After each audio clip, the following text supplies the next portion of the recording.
Welcome back to our podcast, the podcast where we take big concepts that are out there where business intersects with society, and we try to boil it down to how leaders can create momentum. I'm Bonnie. And I'm Nora. Welcome back. And in today's episode, we're going to explore what separates innovation from creativity.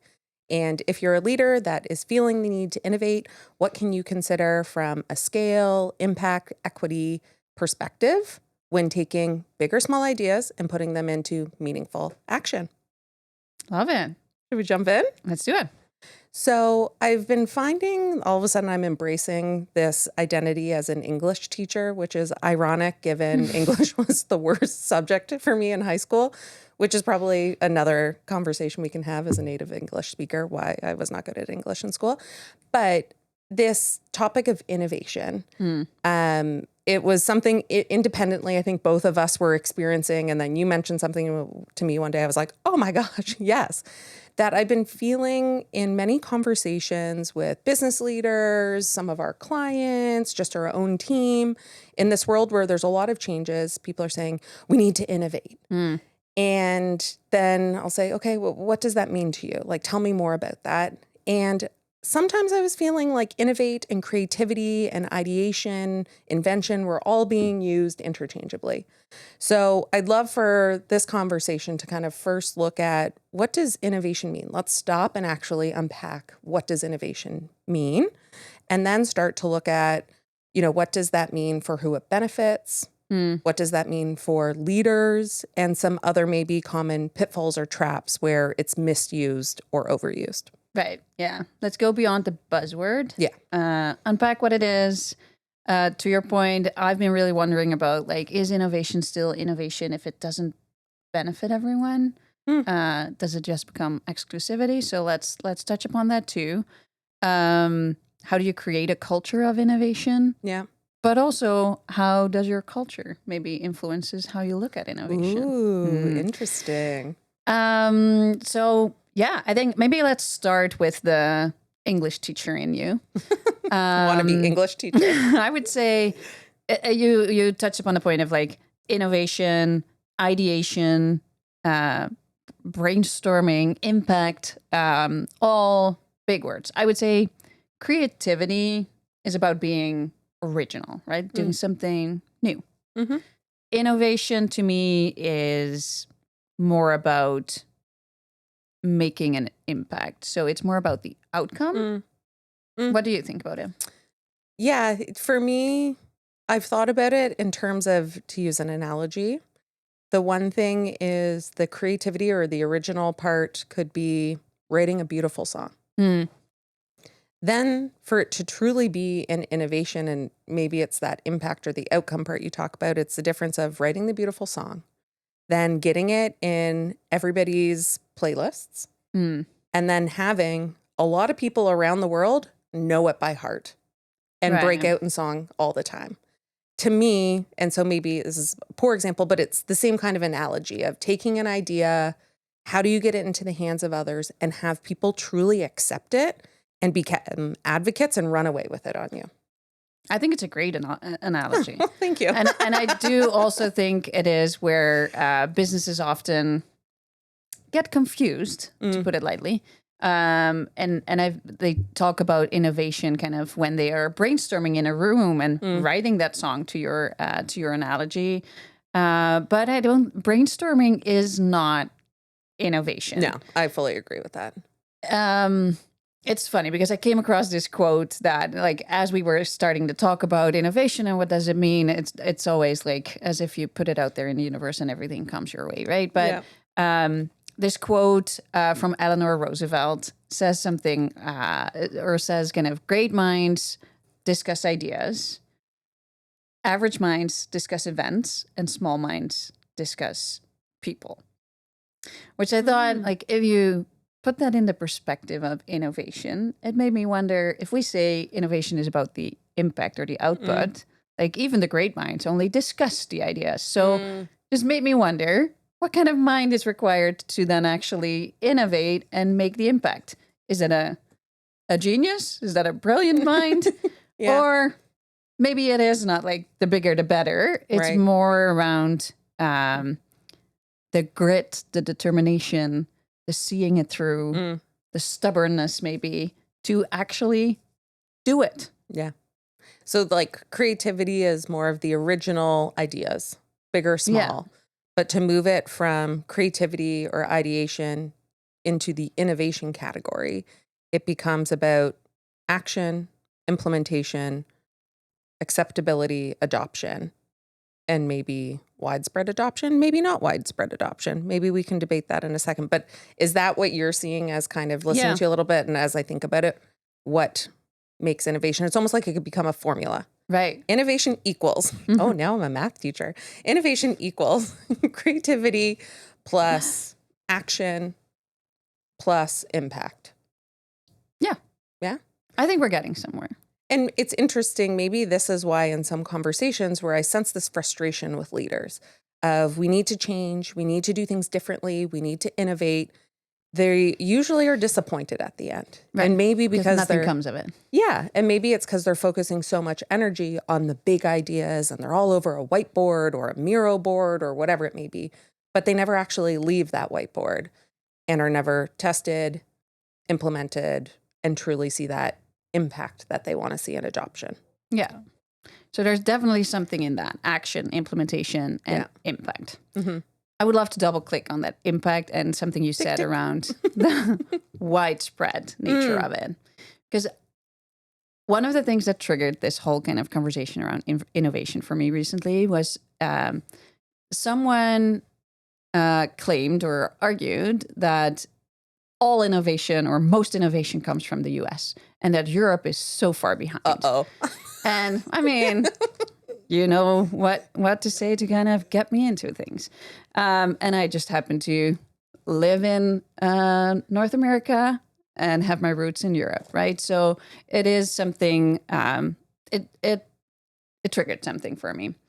And then I started thinking about it. So I see from a US perspective, like it's almost innovation is perceived as something very opportunistic. There's more investment. I think there's a higher level of risk appetite in the US.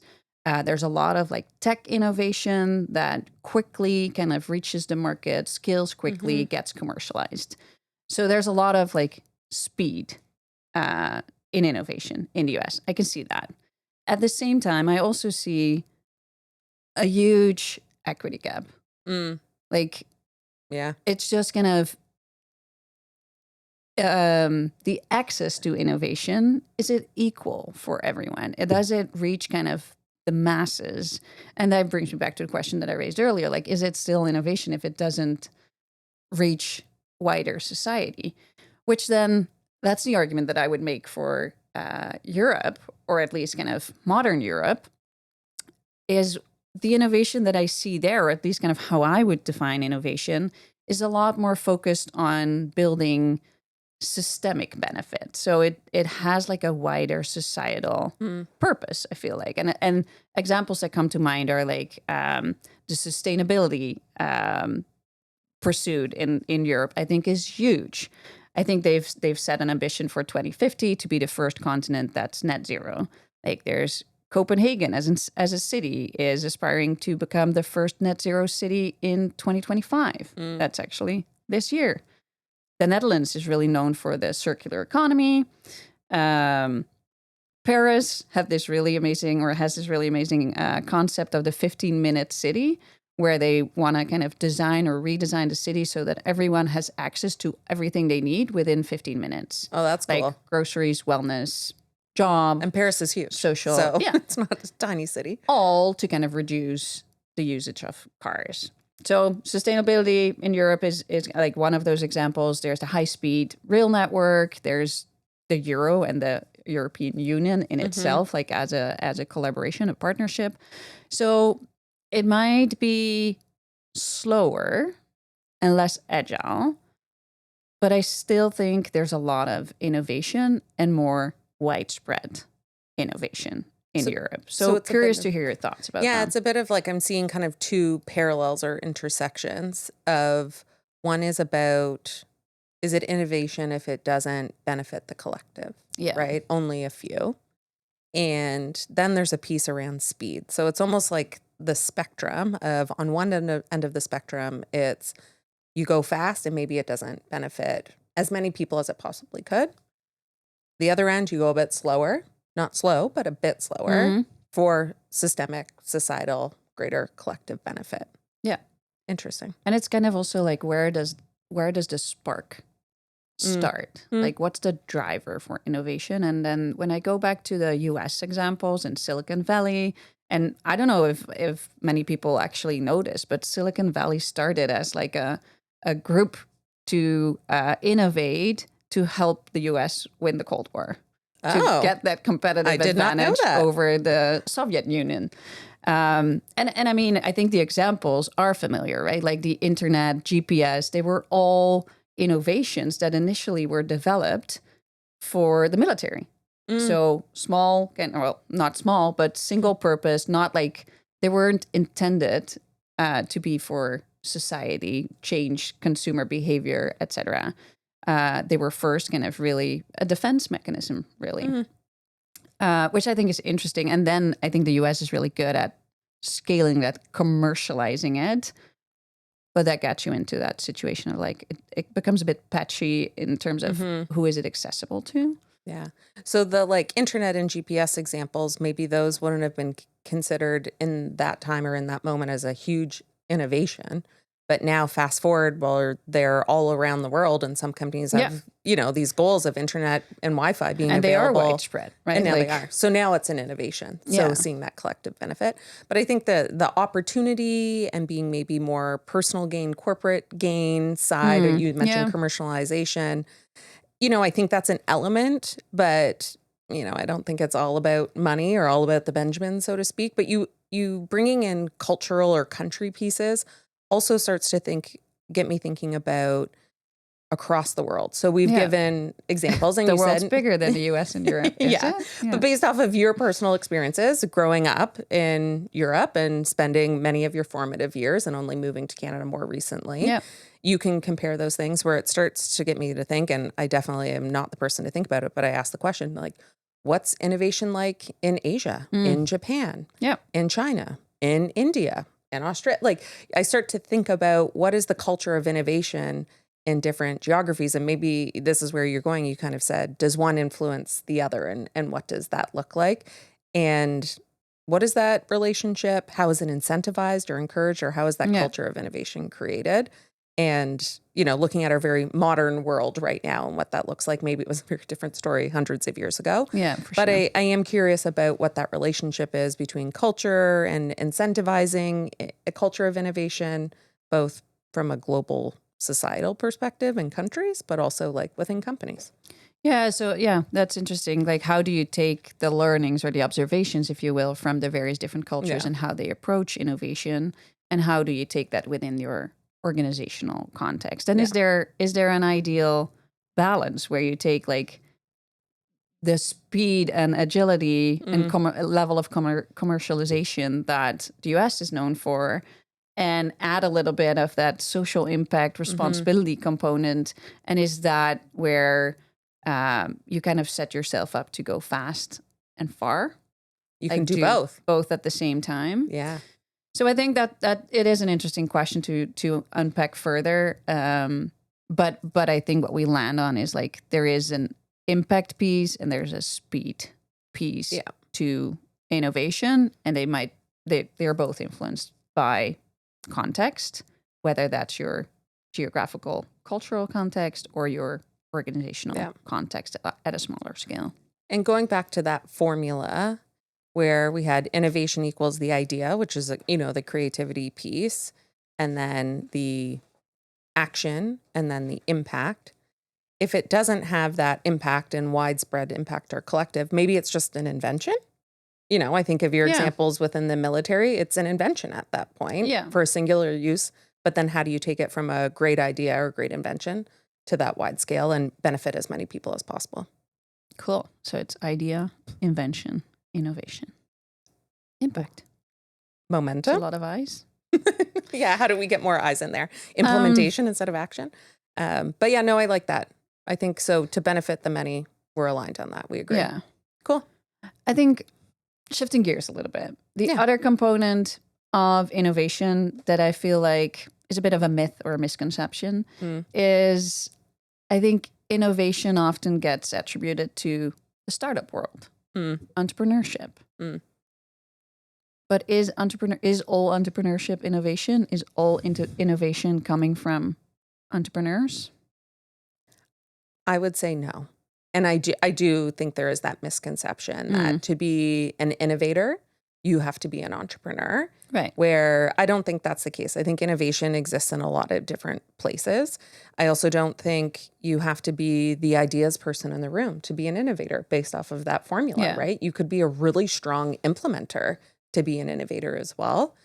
But, a term that we've commonly used is this idea of an entrepreneur and an intrapreneur. So I think of who can create an innovation. I think it's both. I think it could be an entrepreneur that works for themselves, one idea, startups growing something from scratch pretty quickly. I think it could be an intrapreneur, someone who has some of more of those entrepreneurial characteristics. You mentioned grit, creativity, resilience, in a more corporate, larger organization setting where it's benefiting the entire organization. And I also think the type of innovations that do happen, they don't have to be these big, bold, radical ideas. They could be taking something like you used with your military examples with Wi-Fi or internet and GPS, and then bringing it to a different audience in wide scale. I think it can also be process optimization, finding small tweaks that create a huge impact that is like, whoa, this has been right under our nose the entire time. Yeah. So innovation doesn't only come from entrepreneurs, or is what I'm hearing people. Or saying, or ideas people. Yep. I came across this stat too, where 28% of new ventures come with a genuinely new idea, innovation. So I think that already breaks that conception of entrepreneurs or startups equal innovation. But you bring up an interesting point about intrapreneurs too. So that makes it more around it feels like innovation is more of a mindset or culture. Process optimization, I think, is an interesting one that you bring up. So doing something that has been done before. So it's not net new, but you're approaching it in a different way, in a better, more efficient, faster way. We would still classify as innovation. Yep. Curious what you think about things like doing something in one market and then expanding it to a new market. If it's a rinse and repeat, like a lift and shift, whatever term you want to use of, we'll do it here and we're going to do the exact same thing over here with a different group of people, I would feel like that's less of an innovation and more of just an expansion on something. Like scaling your innovation. Market scaling expansion. it. Yeah. But if it's more of a lifting something, you need to kind of fit it for a new audience. You have to optimize it. You're changing it. You're taking some lessons learned, but ultimately it's going to create the same impact, but may look completely different. Yeah. I could see that as an innovation. Okay. Agreed. Oh, okay. I was going to say, do you have to think about something else? Sometimes I agree to disagree, but this time I genuinely agree. So I think entrepreneurship does not equal innovation. No. Innovation does not equal entrepreneurship. It's more of a mindset that often comes with certain characteristics like grit, determination, turning ideas into action, back to kind of where we started. Which is hard to do. And I think this is important for folks that might be listening to not create this unicorn concept of you need to be an ideas person. You need to be willing to take risk and experiment to test some things. You need to be the best implementer in the world. You think of that formula, it could take two to tango, right? Right. I think of a lot of folks that I've worked with. I do not identify as an ideas person. I know I'm an implementer. Give me your wild vision. Tell me kind of what's motivating you, and I will find the best way to implement it to create the best impact. So I think, shifting to, so what do leaders do? If you're listening to this, what do you take away from this? How can you create a culture of innovation? I don't want folks to think you have to do it all. You might need to find your dynamic duo. And you see that a lot in the world, right? You see In the film industry, right? There's like these pairings of writers and directors that are Right. paired for Yeah. life, or directors and producers paired for life that bring that balance, or a chef and the restaurant owner who knows the business side, Yeah, right? that's right. That pairing. So you could find your dynamic duo in life that together you are innovators. It's kind of the Gino Wickman's EOS system, right? Oh, Where he has yeah, the of course. visionary and the integrator. I love that. So it's yeah, the role of leadership obviously is really important. You could have like that dynamic duo. I think there's also a place for the team that you build around you to Totally. be like complementary and to kind of help create that culture of innovation. Yeah. I'm always also still somewhat surprised to see titles like Chief of Innovation or VP of Innovation. Yeah. Whole departments that are dedicated to innovation. And sure, I get it. Sometimes you really need to kind of elevate something to create that momentum. But I don't think in the long run that's sustainable. If you really want to innovate, I think your whole organization and your Totally. whole culture needs to be set up for it, right? It goes beyond a person. It's truly like embedded in systems, processes, how you incentivize people. What do you do with failure? Like innovation, we haven't talked about that yet, Yeah. but innovation, I think, oftentimes comes with failing fast. Yeah, totally.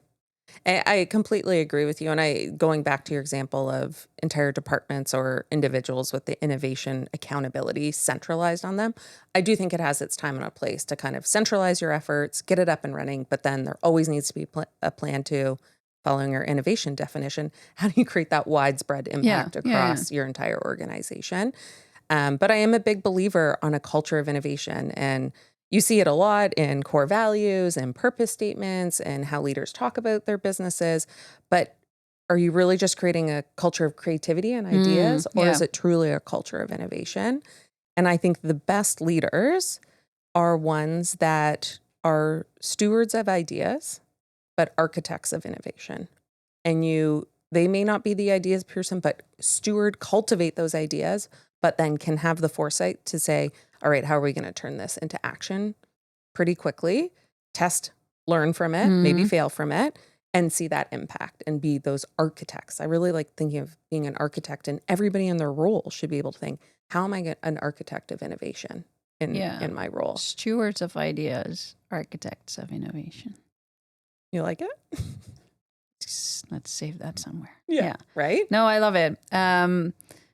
And that also, again, comes with like building the right group of people, or kind of gathering the right people, right group of people around you. You'll have your ideas people, you have your implementers, you have your data people who kind of really investigate whether this is the right way to do it, or kind of help you refine the idea. I think in one of our other episodes, we talk about leadership styles or personality preference styles. And everyone, I think, in innovation has a role to play, right? Like, as I said, ideas, collaboration, bringing the right people in, and then architects of innovation. Yeah, so it's how do we move ideas to action?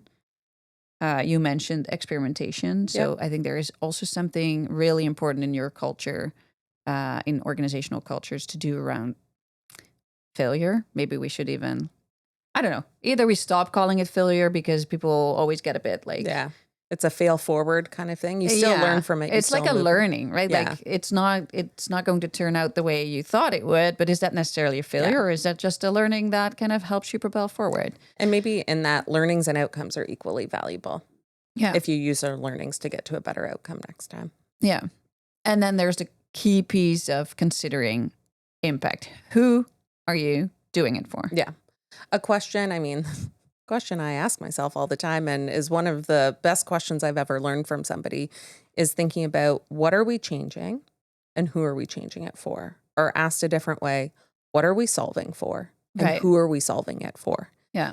And I've asked that to, I was first asked it multiple times, and I was shocked how I could not answer the question, right? And it really gets you to think, like, let's just not change or create for the sake of doing it, but what are you solving for? What are you changing? And who are you doing it for?